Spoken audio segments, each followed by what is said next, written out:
आज हम 3 डिज़ाइन के बैग बनाएंगे जो सबसे ज़्यादा सेल होते हैं। इसे बनाना भी आसान है और ये बचे हुए कपड़े के छोटे टुकड़ों से आसानी से बन जाते हैं। तो देखिए छोटे छोटे टुकड़े हैं, तो इसी से आज हम बैग बनाएंगे। तो ये एक कपड़ा मैंने लिया है, इस काफ़ी पहले मैंने इससे बैग बनाया था, तो ये बचा हुआ पीस है। तो सबसे पहले हमें इसकी लंबाई चेक कर लेनी है कि जितना कपड़ा है उसमें किस तरह का बैग बन जाएगा। तो इसकी जो लंबाई है ये 9.5 इंच है, तो इसे स्लिंग बैग आसानी से बनेगा। और इसकी चौड़ाई लगभग 7.5-8 इंच आसानी से निकल जाएगी। तो मैंने इसे इस तरह से फोल्ड कर दिया। 7.5 इंच इसकी मैंने चौड़ाई रखी है और 9.5 इंच इसकी लंबाई। तो 2 पीस निकाल लेने हैं और बाकी का जो कपड़ा है वो इसके हैंडल बनाने में यूज हो जाएगा, क्योंकि इसका हैंडल लगभग 45 इंच का बनता है। तो ये कपड़ा मैं हैंडल बनाने के लिए यूज़ करूँगी और इन दोनों पीस को मैं क्विल्ट कर लूँगी। तो नीचे लाइनिंग के लिए कपड़ा, बीच में फोम और उसके ऊपर मेन फैब्रिक को रखकर चारों साइड से सिलाई कर लेनी है। ऐसे 2 पीस हमें बना लेने हैं। तो देखिए 2 पीस बन गए हैं। अब इसमें मैंने यहाँ पर निशान लगा के रखा है। 2.5 इंच पर 2.5 इंच पर निशान लगाया मैंने। एक लाइन ड्रॉ कर ली है। इस तरह से 2.5 इंच पर लाइन ड्रॉ कर लेना है दोनों में, क्योंकि दोनों साइड हम पॉकेट बनाएंगे। अब इसकी कटिंग कर लेंगे। तो यहाँ पर 7.5 इंच की हम या 8 इंच की चेन लेंगे। चेन को हमें उल्टा करके कपड़े के ऊपर रखना है और इसे स्टिच करके टॉप स्टिच लगाना है। अगर आप बिगनर हैं तो इसको ध्यान से देखिएगा कि चेन कैसे लगानी है। बहुत सारे कमेंट आते हैं कि चेन लगाना बताएं।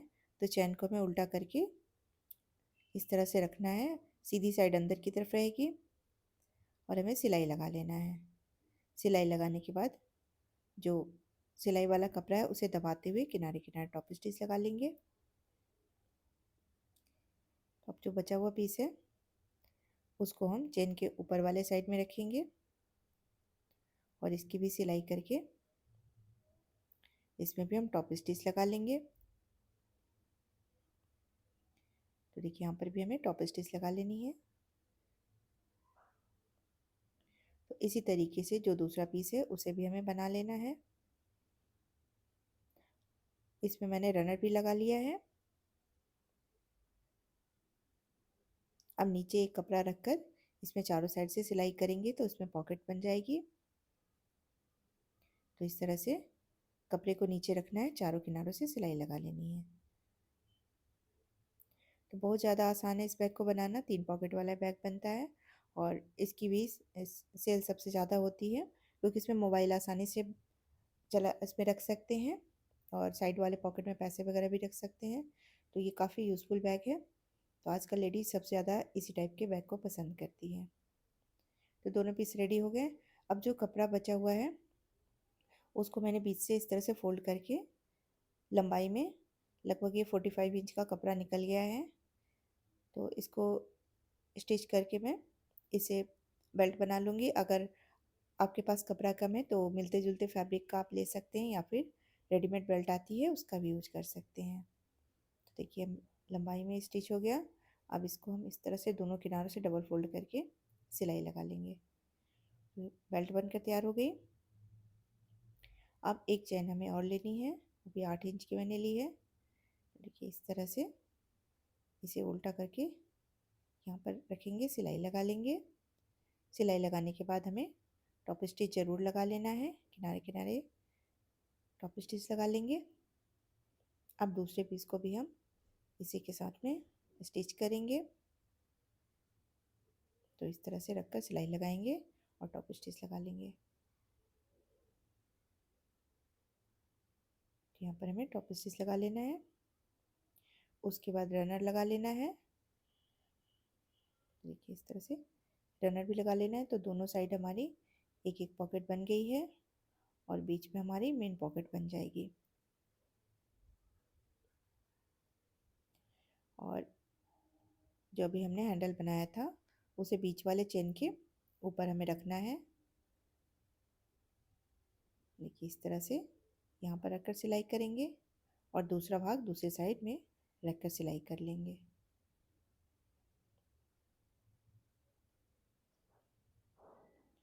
अब इसे हम इस तरह से बंद करेंगे और तीनों साइड सिलाई लगाकर इसमें हमें कपड़े की पाइपिंग लगा लेनी है। अगर आप सिलाई वगैरह करते हैं तो इस तरह के कपड़े के छोटे टुकड़े आपके पास बच जाते होंगे, तो जब भी आपको टाइम मिले तो ऐसे बैग बनाकर आप रख सकते हैं, तो ये ज़रूर सेल हो जाते हैं। तो तीनों साइड से सिलाई करने के बाद अब कपड़े को हमें इस तरह से रखकर सिल लेना है। उसके बाद इसे पलट कर एक और सिलाई लगा लेंगे तो पाइपिंग लग जाएगी। तो ये हमारा बैग बनकर तैयार हो गया है। तो देखिए हमारा बैग बन गया है। तो देखिए कितना सुंदर से ये बैग है, बचे हुए कपड़े से बन गया है। पुरानी कुर्ती दुपट्टे किसी भी चीज़ से आप साड़ी कांचल वगैरह किसी से भी आप इस तरह के बैग बना सकते हैं। बहुत जल्दी ये बैग बन जाता है और काफ़ी यूज़फुल है। देखिए बनाने के बाद इसकी ऊंचाई लगभग 8 इंच है और चौड़ाई में लगभग 6.5 इंच है। तो ये हमने पहला बैग बना लिया है। बाकी का जो कपड़ा है उससे हम 2 बैग और बनाएंगे। तो ये पीस मेरे पास काफ़ी पहले से बचा हुआ था और ये छोटा सा इतना ही पीस है। इसके कॉर्नर में भी इस तरह से कट लगा हुआ था, तो मैंने इसे उल्ट कर लिया है क्योंकि जो नीचे से कटा हुआ है वो कॉर्नर की कटिंग में चला जाएगा। 12.5 इंच लगभग इसकी 12 इंच इसकी लंबाई है और चौड़ाई भी 12 इंच है। तो स्क्वायर पीस है। अब इसी के नाप का एक और पीस मैंने रेडी कर लिया जो कलर से मैचिंग कर रहा था, उसी के कलर का। अब दूसरे वाले पीस में मैंने यहाँ पर लगभग 2.5 इंच पर एक लाइन ड्रॉ करके दोनों किनारों पर सिलाई लगा ली है। उसके जो लाइन है उसके किनारे किनारे मैंने सिलाई लगा ली है और बीच से इसको कट कर लेंगे। तो इस तरह से अगर आप पहले से सिलाई लगा लेते हैं तो फिनिशिंग काफ़ी अच्छी आती है। अब इसमें भी हम चेन लगाएंगे, तो जैसे मैंने आपको पहले चेन लगाना बताया है उसी तरीके से इसमें चेन लगा लेंगे। उसके बाद इसमें टॉप स्टिच लगाएंगे। अब जो दूसरा पीस है उसे भी इस तरह से रखकर सिलाई करेंगे। उसके बाद इसमें भी टॉप स्टिच लगा लेंगे। तो देखिए पीस हमारा रेडी हो गया है। अब हमें पॉकेट के लिए कपड़ा लेना है। रनर भी मैंने इसमें लगा लिया है। अब कोई भी कपड़ा लेकर इस तरह से हमें नीचे रखना है और इसमें चारों साइड से सिलाई लगा लेनी है। तो दोनों पीस रेडी हो गए हैं। अब एक चेन हमें और लेनी है और इसकी भी हम सिलाई कर लेंगे। चेन की लंबाई 12 इंच है और दूसरे साइड से भी इसको सिलाई करके टॉप स्टिच लगा लेंगे। इसमें रनर लगा लेंगे। अब इसे बंद करके हमें तीनों किनारों पर सिलाई लगा लेनी है। उसके बाद यहाँ पर 1.5 इंच का मैंने एक बॉक्स बनाया है, 1.5 इंच का। अब बॉक्स की कटिंग कर लेंगे। जो फटा हुआ कपड़ा था देखिए कॉर्नर कटिंग में वो निकल गया है। अब इस तरह से हमें इसे मिलाकर सिलाई कर लेना है।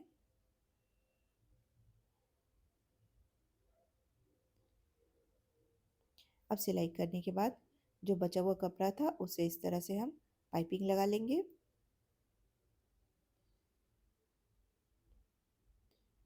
अब ये हमारा सुंदर सा बैग बनकर तैयार हो गया है। अब इसे सीधा कर लेते हैं। तो अगर आप छोटे बैग वगैरह बनाते हैं तो फोम के जो बचे हुए टुकड़े होते हैं या साड़ी वगैरह से जो फोम निकलती है उसका आप इसमें यूज कर सकते हैं। तो देखिए पॉकेट बन गई है और ये मीडियम साइज का हमारा सुंदर सा बैग बनकर तैयार हो गया है। अब ये जो कपड़ा है ये काफ़ी कम है और बीच से इसकी काफ़ी मैंने कटिंग भी की थी बैग बनाने के लिए, तो काफ़ी छोटा सा ये पीस है। तो जितना भी सीधा कपड़ा निकल रहा है उसे निकाल कर इसे हैंड पर्स बहुत ही आसानी से बन जाएगा। तो देखिए मैंने इसकी कटिंग कर ली अंदाजे से और इसका बॉटम के लिए भी इसी की लंबाई का हमें कपड़ा कट कर लेना है और बाकी का जो कपड़ा बचा हुआ है उससे हम बैग के हैंडल बना लेंगे।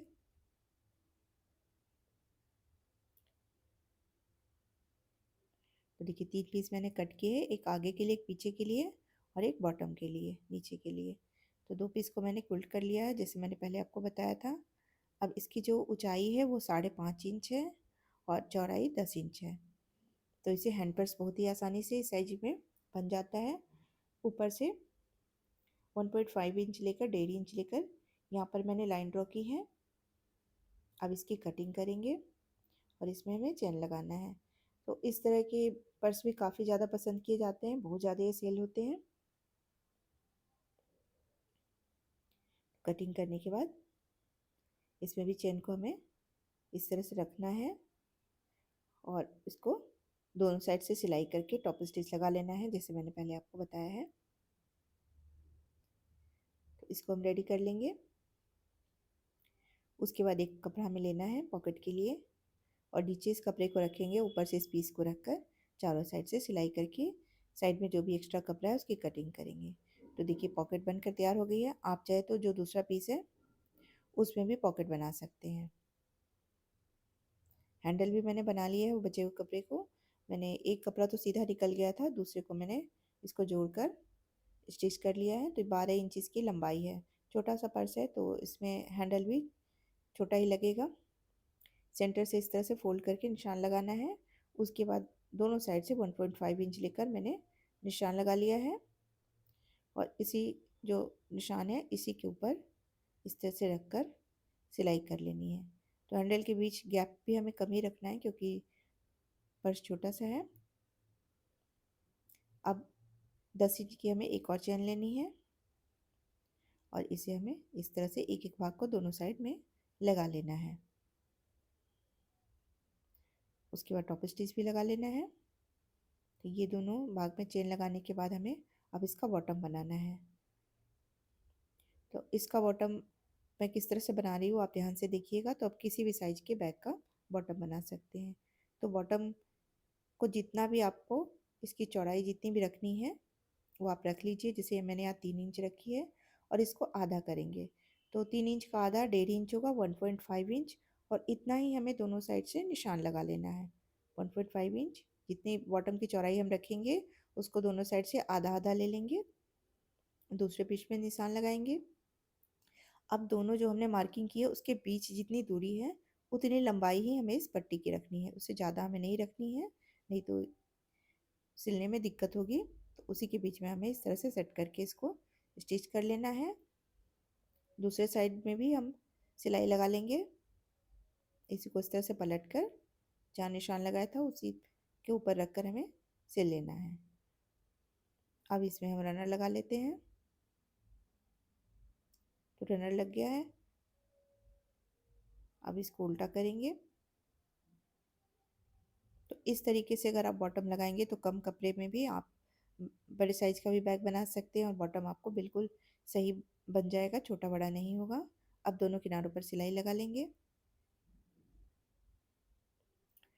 उसके बाद हमें इस तरह से दोनों साइड को मिलाकर सिलाई कर लेना है और सिलाई करने के बाद इसके किनारों पर हमें पाइपिंग लगाकर इसे पूरा हमें बनाकर तैयार कर लेना है। देखिए हमारा सुंदर सा ये बैग बनकर रेडी हो गया है। इस तरह कपड़े के छोटे छोटे पीस आप टेलर के यहाँ से भी ले सकते हैं, तो इसमें आपको कपड़े खरीदने का खर्च नहीं लगेगा। तो ये छोटा वाला जो बैग है हमारे यहाँ 80 से 100 के बीच में बिक जाता है और ये दोनों बैग लगभग 120 से 150 के बीच में आसानी से बिक जाएंगे। आपके यहाँ क्या रेट है आप कमेंट करके ज़रूर बताइएगा। और तीनों में से कौन सा बैग आपको अच्छा लगा वो भी कमेंट कीजिएगा और किस डिज़ाइन के बैग अगर आप देखना चाहते हैं तो वो भी कमेंट ज़रूर कीजिएगा। तो ये था आज का वीडियो देखने के लिए आपका धन्यवाद।